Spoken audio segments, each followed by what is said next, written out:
Okay, आज का हमारा टॉपिक है हार्ट फेलियर। इसमें हम इसके डेफिनेशन, इसके काजेज़, इसके टाइप्स, इसके जो सिम्टम्स हैं वो और इसका जो ट्रीटमेंट है वो देखेंगे। अगर आप हमारे चैनल पे न्यू हैं तो हमारे जो चैनल है उसको सब्सक्राइब करें और वीडियो को लाइक शेयर कमेंट ज़रूर करें। ओके, हार्ट फेलियर होता क्या है? हार्ट जो है ना, जब इनेबल हो हार्ट के वो जो है ना इतना ब्लड सप्लाई दे सके या इतना ब्लड पंप करे कि हमारी जो बॉडी है उसको जितना ब्लड चाहिए, नॉर्मल हमारी बॉडी में जितना ब्लड चाहिए होता है नॉर्मल हार्ट उतना पंप कर देता है। लेकिन जब हार्ट इतना ब्लड पंप ना करे कि हमारी बॉडी की जो डिमांड्स हैं उसको वो फुलफिल हो, तो उसको हम कहते हैं हार्ट फेलियर। और इसके दो ही काजेज हो सकते हैं, या तो वो किसी स्ट्रक्चर डिजीज़ है उसको, या तो फिर उसको कोई फंक्शनल डिजीज़ है।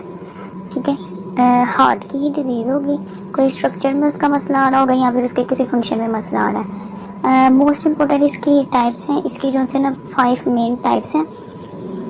टाइप्स में जो है ना इसकी सबसे पहली जो टाइप आती है वो है एक्यूट और क्रोनिक।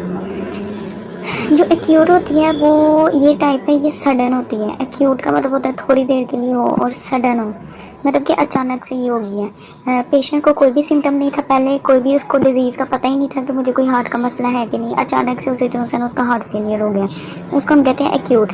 उसके अलावा जो क्रोनिक वाली है ये होती है ग्रेजुअल, ये आहिस्ता आहिस्ता आहिस्ता आहिस्ता होती रहती है। इसमें ये होता है कि जब ये थोड़ा सा इसका हार्ट का डिसफंक्शन होता है तो जो बॉडी होती है वो होती कंपनसेटरी चेंजेस करने लग पड़ती है।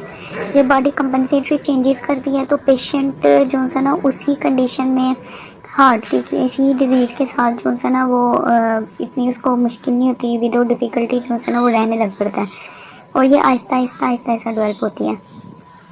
जो सेकंड है उसमें होती है या तो लेफ़्ट हार्ट फेलियर हो सकता है या तो फिर राइट हार्ट फेलियर हो सकता है। अच्छा, इसमें जो है ना मोस्ट इम्पोर्टेंट आपको ये याद करना है कि ये इसकी डायग्राम जब हम बनाते हैं तो ये राइट है और ये लेफ़्ट है। अक्सर जो है ना बच्चों को गलती ये लग जाती है कि उन्हें लिखना इधर अपने हिसाब से वो ये राइट और ये लेफ़्ट कर देते हैं, लेकिन जब हम इसको ड्रा करते हैं तो तब ये राइट होता है और ये लेफ़्ट होता है। इसमें यह है कि बॉडी के अंदर से ब्लड पहले जाता है राइट एट्रियम में, फिर जाएगा वेंट्रिकल में, इधर से जाएगा लंग्स में, उधर से लेफ्ट एट्रिया, फिर वेंट्रिकल और फिर बॉडी में हो जाता है। अगर हमारा लेफ़्ट हार्ट फेलियर है तो इसका मतलब ये है कि ब्लड लंग्स से आ रहा था और लेफ़्ट हार्ट फेलियर हो गया तो ये आगे ब्लड को पंप नहीं करेगा, मतलब कि ब्लड या तो इधर करेगा या तो वापस जो है लंग्स के अंदर ही रहेगा, लंग्स से आगे आएगा नहीं क्योंकि जगह ही नहीं है। तो लंग्स से आपने याद रखना कि ये हो सकता है कि इसमें पल्मोनरी लंग्स की या तो कंजेशन हो गई है या तो अडीमा हो रहा है, क्योंकि उसके अंदर पानी इकट्ठा ही जा रहा है, अडीमा हो गया।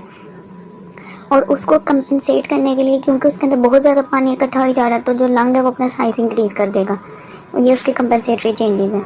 इसको हम कहते हैं पल्मोनरी हाइपरटेंशन, वो अपना साइज इंक्रीज कर देगा और उसके अंदर ज़्यादा ब्लड जो फ्लूइड आ रहा है पानी वगैरह वो इकट्ठा होगा, पल्मोनरी एडिमा, ये इससे याद रखना है।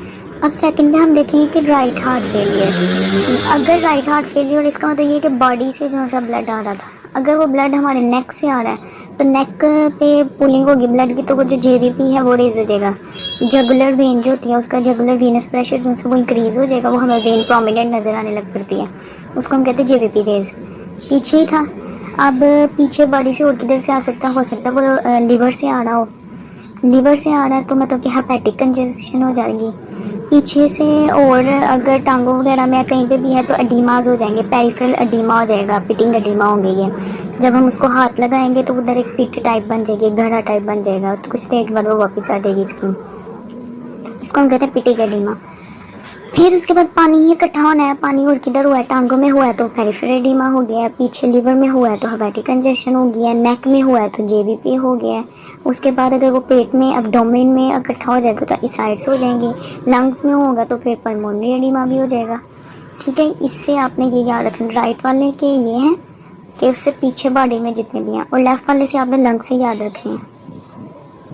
ठीक है, उसके बाद आगे आ जाएगा forward versus backward heart failure. Forward का मतलब सबको पता है आगे जाना।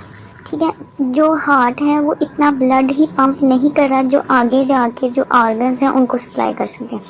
जब ऑर्गन्स को ब्लड नहीं मिलेगा तो उनमें जो है सेल डेथ होगी, ऑक्सीजन की जब कमी होती है सेल डेथ होगी, मतलब इस्कीमिया हो जाएगा।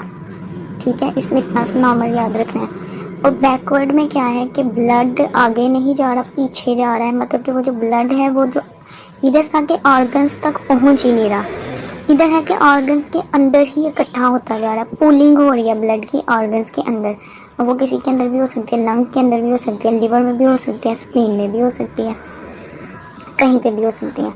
फिर सिस्टोलिक वर्सेस डायस्टोलिक है। सिस्टोलिक को हम कहते हैं कि हार्ट जब वो कंट्रैक्ट करता है तो उसको हम कहते हैं, मतलब कि इसके अंदर जो हार्ट है वो कंट्रैक्ट नहीं कर पाएगा, ठीक है। इसके अंदर जो हार्ट है वो कंट्रैक्ट ही नहीं कर पाएगा, वो रिलैक्स कंडीशन में रहेगा, ब्लड उसके अंदर अकोमुलेट हो जाएगा, लेकिन जब तक वो कंट्रैक्ट नहीं करेगा, ब्लड पंप नहीं करेगा तो आगे ट्रांसफ़र नहीं होगा। और जो डायस्टोलिक है इसमें क्या होता है कि रिलैक्स नहीं हो सकता। इसमें क्या होता है कि हार्ट सिर्फ कंट्रैक्टेड ही पोजीशन में रहता है, वो रिलैक्स नहीं हो पाता। जब वो कंट्रैक्ट कर जाएगा ब्लड तो आगे चलेगा, लेकिन जब वो रिलैक्स करेगा तो ही जो नया ब्लड है उसके अंदर फिर से वो आएगा, रिफिल होगा। लेकिन जब वो रिलैक्स ही नहीं कर रहा तो ब्लड उसके अंदर आएगा नहीं, रिफिल नहीं होगा, आगे नहीं जाएगा, कार्डियक आउटपुट डिक्रीज हो जाएगा। और यह लो आउटपुट और हाई आउटपुट। लो आउटपुट में क्या है कि जो कार्डियक आउटपुट है ना वो बहुत ज़्यादा कम हो जाता है। कार्डियक आउटपुट इतना, जो हमने ऊपर भी पढ़ा कि इतना ज़्यादा नहीं होता कि आगे जो ऑर्गन्स वगैरह हैं, लिम्स वगैरह किसी को भी सप्लाई दें। और इसके जो मोस्ट कॉमन साइन होता है वो ये होता है कि जब ब्लड फ्लो ही नहीं कर रहा होता लिम्स वगैरह में तो स्किन जो है वो बहुत ज़्यादा कोल्ड हो जाती है। तो ब्लड ना होने की वजह से उसका जो कलर है वो पेलर हो जाता है, येलोश स्किन हो जाती है। और जिसमें हाई होता है कार्डियक आउटपुट बहुत ज़्यादा ही आगे जा रहा है, तो उसमें जब बहुत ज़्यादा ब्लड फ्लो करेगा तो उसमें जो स्किन है ये डिफरेंस है इन दोनों में कि इसमें कोल्ड हो जाती है ब्लड सप्लाई की डेफिशिएंसी की वजह से, और पेलर येलोश हो जाती है, इसमें वार्म हो जाती है और रेड हो जाती है।